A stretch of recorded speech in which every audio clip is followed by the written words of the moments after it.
How to check IP address on iPhone.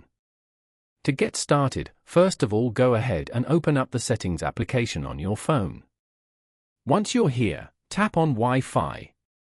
You are now in the Wi-Fi settings page. From here, you can connect to Wi-Fi, view available networks, and manage settings for joining networks and nearby hotspots.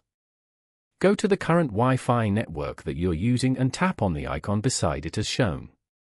On this page, you can view the name, password, Wi-Fi address and more. You can also manage other settings below such as limit IP address tracking, DNS settings and more. Go to the IPv4 address section. You can view the IP address from here.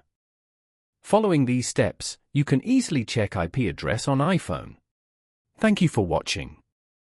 Please leave a like if this tutorial helped you, or leave a comment below if you have any questions related to the video.